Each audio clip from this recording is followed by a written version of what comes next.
Hello friends, मैं Elliot and gain trader Vijay Singh Solanki आपकी सेवा में फिर से एक नया वीडियो लेके हाजिर हुआ हूँ। इस वीडियो में हम डिस्कस करेंगे ये स्टॉक मार्केट इतना गिर क्यों रहा है।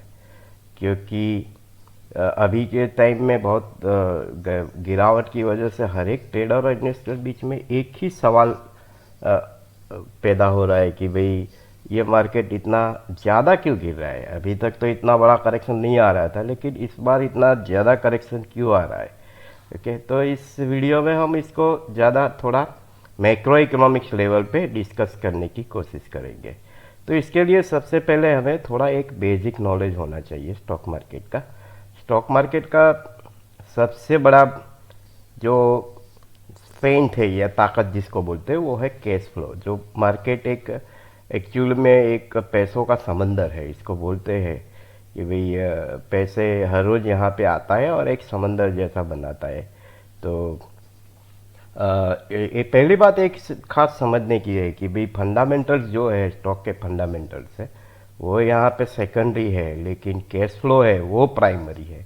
आपको सबसे पहले जो सोचना चाहिए तो मार्केट का कैश फ्लो को सोचना चाहिए और इसके बाद स्टॉक का फंडामेंटल को सोचने की बारी आती है। तो बहुत सिंपल वे में कि मार्केट के पास इनफ कैश फ्लो है तो मार्केट ऊपर जाएगा और फंडामेंटल भी स्टॉक को ढूंढ ढूंढ के वो बाई करने की ट्राई करेगा। लेकिन मार्केट के पास इनफ पैसे नहीं है तो मार्केट नीचे आएगा।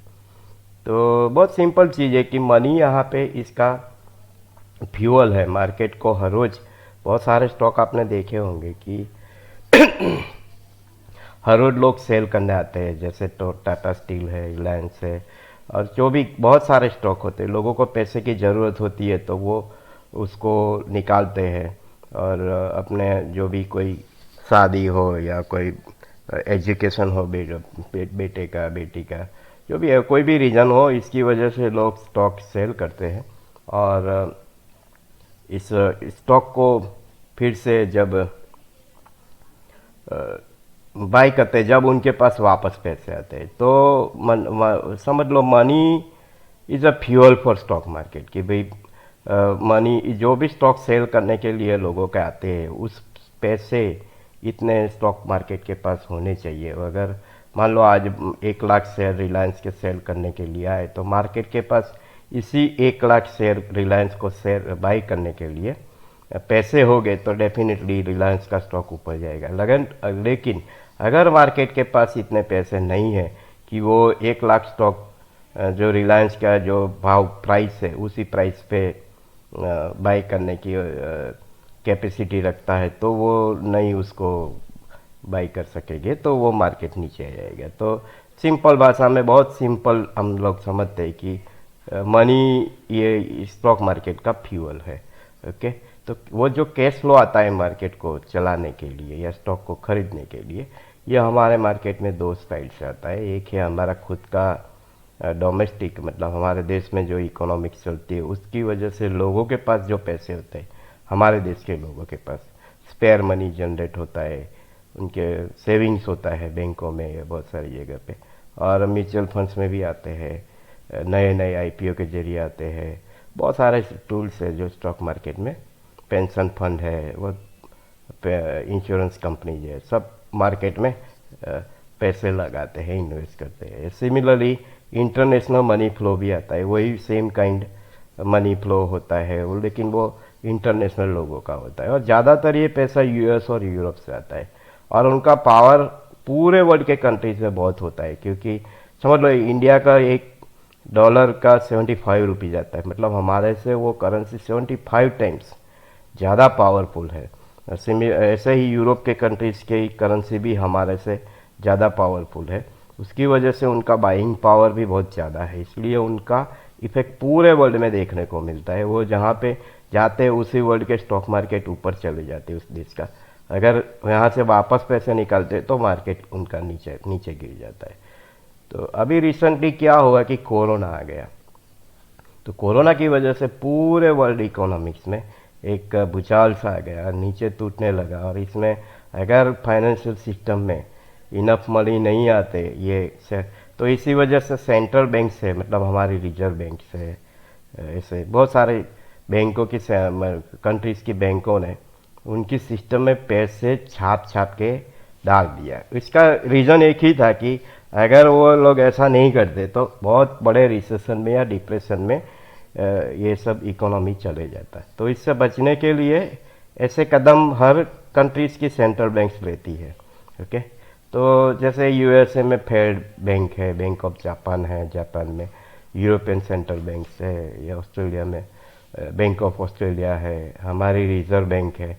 रिजर्व बैंक, बैंकों की बैंक बोलते हैं उसको। वो लोग क्या करते हैं, जो भी कॉमर्शियल बैंक्स है, तो कॉमर्शियल बैंक्स के बॉन्ड है, एफडी है, वहाँ पे इन्वेस्ट करते हैं और नोटें छाप छाप के उनको दे दे, तो वो पैसे फिर बैंकों के पास आते हैं और गवर्नमेंट को भी देती है। रिजर्व बैंक बहुत सारा पैसा गवर्नमेंट को भी, गवर्नमेंट बॉन्ड खरीद के देती है, तो वो फिर सरकार भी उसको कंज्यूम करती है।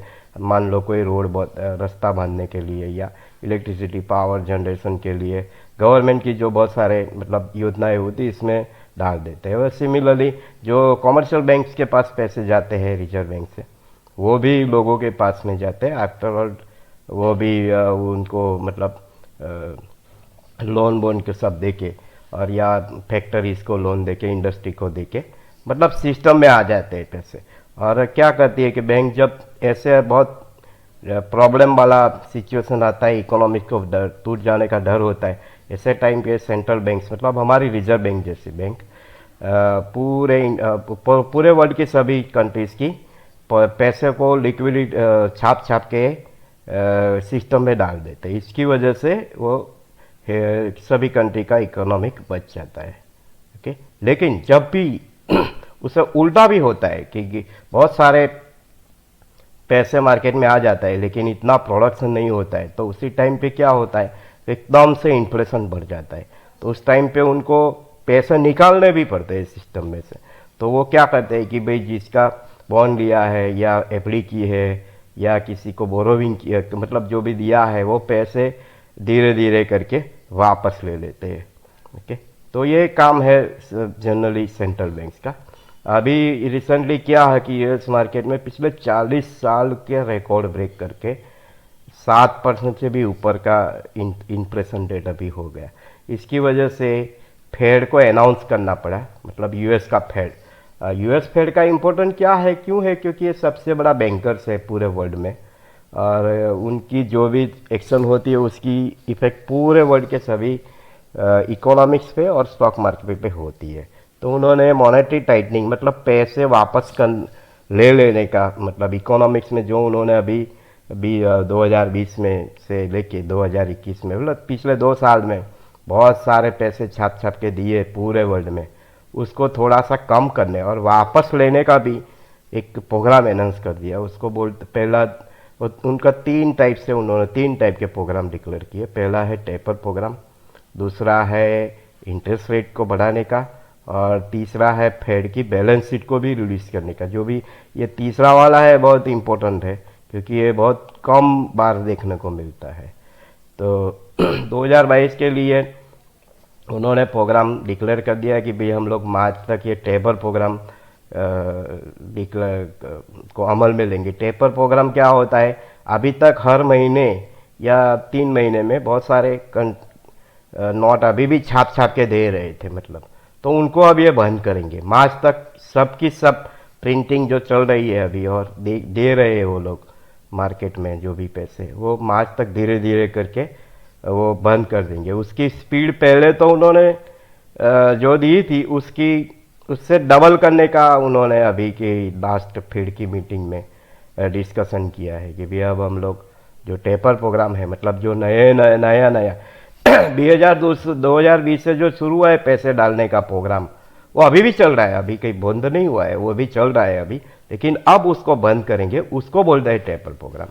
ओके, तो मार्च तक वो नए जो पैसे है वो धीरे धीरे बंद कर देंगे। मतलब अब अभी जो 100 रुपये दे रहे थे नवंबर दिसंबर तक, उसमें फिर जनवरी में 75 करेंगे, फिर 50 करेंगे, फिर 25, फिर 0 कर देंगे। ऐसा मतलब 100 रुपये दे रहे थे तो 0 पे लाएंगे। तो ये पहला प्रोग्राम करेंगे।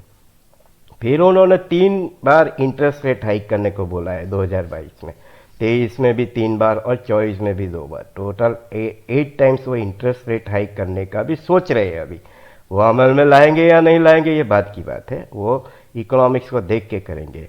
और तीसरा और सबसे इम्पोर्टेंट है बैलेंस शीट रिडक्शन प्रोग्राम, जो बहुत कम कंट्री कर पाए और अब कर भी नहीं सकते, बहुत डिफिकल्ट है, वेरी वेरी डिफिकल्ट है।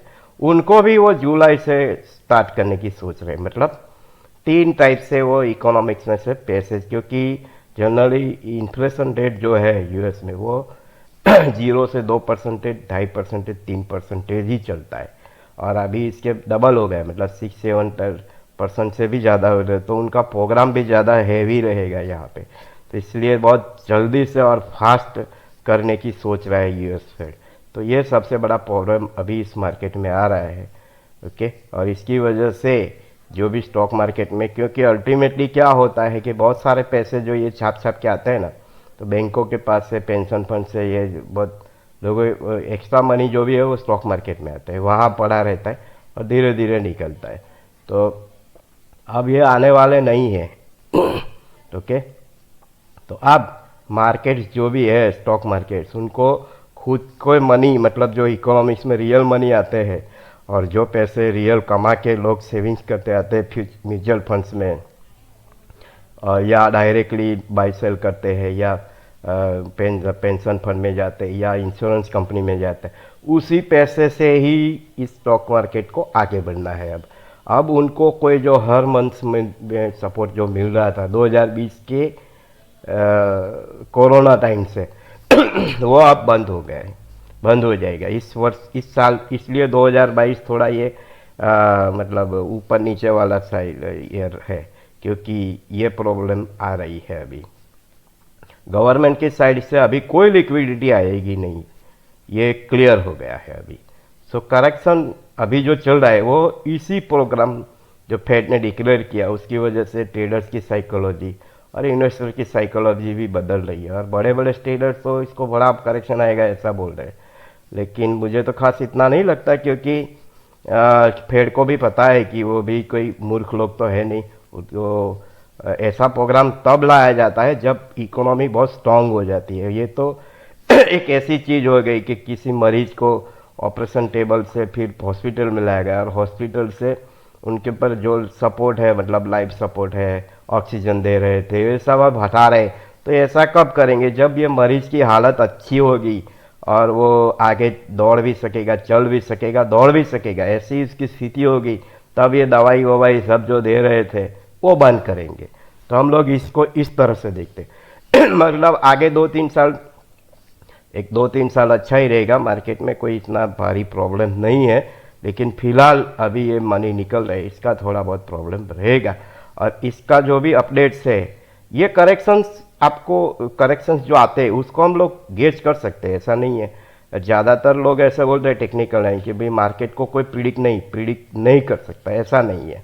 अगर आपके पास WD गेन और इलियट मेथड का नॉलेज है और इसका भी कॉम्बिनेशन का टेक्निकल नॉलेज है, तो डेफिनेटली ये सेट करेक्शन को भी आप थोड़ा बहुत नॉलेज रखते हैं, मैक्रो इकोनॉमिक्स का, फंडामेंटल्स का भी, और इसको सब मिला के देखते हैं टेक्निकल का, खास करके WD गेन और इलियट मेथड का कॉम्बिनेशन, तो ये पॉसिबल है कि कोई भी करेक्शन कितनी भी साइज का आता है, कितने टाइम चलेगा, वो सब आप लोग को तो 80-90% आप समझ सकते हैं और इसको प्रिडिक्ट भी कर सकते हैं।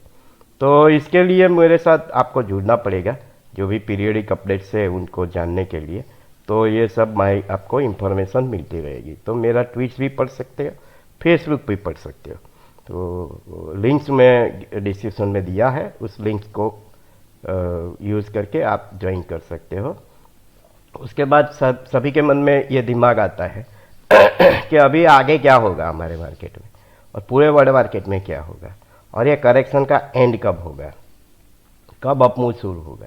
तो ये सब जानने के लिए डेफिनेटली आपको मेरे ट्विटर और फेसबुक पे टाइमली अपडेट्स के लिए ज्वाइन करना पड़ेगा। यूट्यूब को भी ज्वाइन कर लो। ओके, ये मेरा ट्विटर अकाउंट है और ये मेरा फेसबुक अकाउंट भी है, तो उसको देख के आप ज्वाइन कर ले सकते हैं। दोनों की लिंक भी मैंने इधर भी रखी है, तो ये भी आप यूज़ करके ज्वाइन कर सकते हो। अगर किसी को मेरा टाइम साइकिल मेथड है, ऐसे करेक्शन को प्रिडिक्ट कैसे करना है और कैसे बाई सेल करना है, ट्रेडिंग कैसे करना है, इन्वेस्टिंग कैसे करना है, ये सब सीखना है, तो डेफिनेटली ये नंबर पे मुझे कांटेक्ट कर सकते हो। मेरा नंबर यहाँ पे स्लाइड पे आपको दिखेगा। ओके, तो ये मेरा नंबर है 8780199449। And thanks for watching my video.